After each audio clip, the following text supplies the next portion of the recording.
Hi, I'm Scarlett Johansson and I'm here with Rhapsody. And so are you.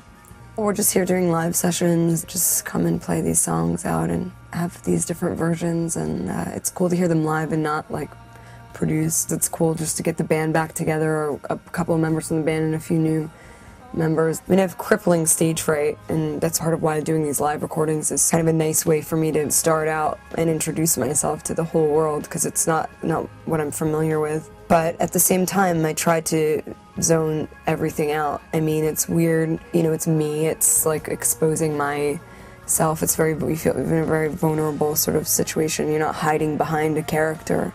But in a sense, I mean, the characters that you play on film, you're also allowing yourself to be vulnerable and to be seen and analyzed and captured in a way. I mean, I think that there's more similarities to acting and doing these vocal performances than differences. And it's certainly a lot of the vocalists that I love, whether it's, you know, Waits or Leonard Cohen or Chet Baker or Bob Dylan or, you know, whoever, they kind of are sort of storytelling in a way. I connect anyway with the rawness of emotion.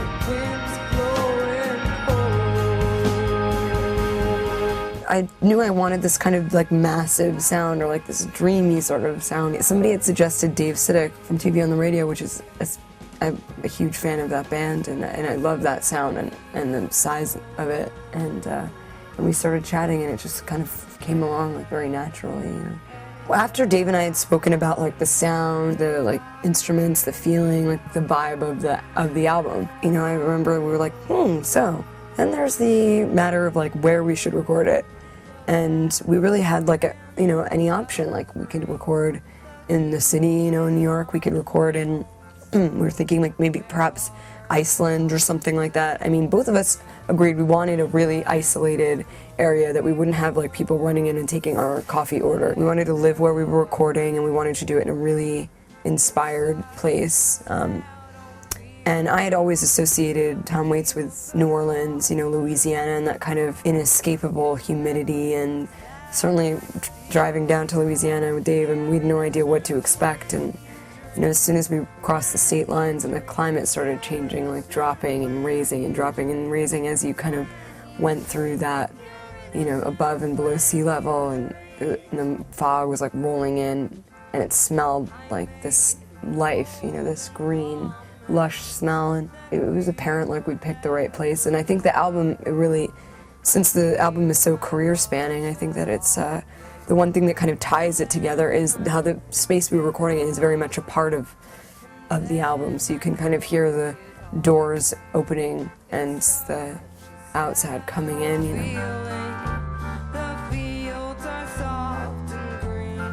Having done this project doesn't really change the way I listen to Tom Waits. I mean, I still have those same memories, you know, that you associate with certain songs that you love and all of that. But it is funny when I was analyzing the songs to go in to record them. I mean, songs like Town with No Cheer, it's totally strange. The timing is weird, the intonation is bizarre, I mean, the phrasing is off. I mean, you know, and you don't realize these things when you're singing along, like on the radio or whatever. But when you're trying to keep a certain timing, and I mean, I really started to notice how ingenious the phrasing and how kind of organically it happens for him. And I mean, it's not that I hadn't realized it before, but maybe I noticed it in a different way. You know, I think that's part of why I was always such a fan of his, is because of this sort of from his guts kind of performance that he gave that didn't feel like it was rehearsed or thought through. You know, it was just kind of was coming out of his soul in a way. And now I realize, really analyzing some of these songs, exactly what goes into the seemingly sort of casual recordings, you know.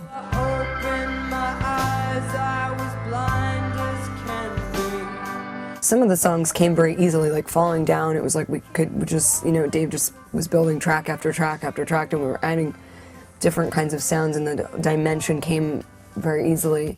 Whereas I Don't Want to Grow Up was, you know, the original recording is so different. we tried doing it in many different styles. You know, we tried it as a kind of like a polka, sort of. You know, we tried it as like a jam. We tried it in all these different ways, and it was like kind of corny. I think Dave just started kind of messing around with the timing and the beat of it, and then Sean, of course, started tinkering around on you know, keyboard or whatever. And then we were saying, yeah, you know that New Order song? Or there was like OMD or one of these, like, you know, I don't know, it seemed more appropriate somehow. The song is in such a different context. I mean, I'm a young woman singing the song. The words take on a different meaning than, you know, Tom Waits as a you know, a person in his midlife, a man singing the song. I mean, it's very different. I think for me it sort of speaks to a certain, I think my generation, which I notice is kind of a listless sort of generation of kids who kind of don't know what they want and are sort of confused by all of the like flashing lights and that kind of a thing. It seems like a sort of anthem, I think, for our generation, you know. Whereas obviously Waits singing it is more of a kind of a person perhaps looking back on his life or looking forward, and you know, it's different. It has a different meaning, but the way that we recorded it certainly, I think, is more. It was much more appropriate for the project, you know.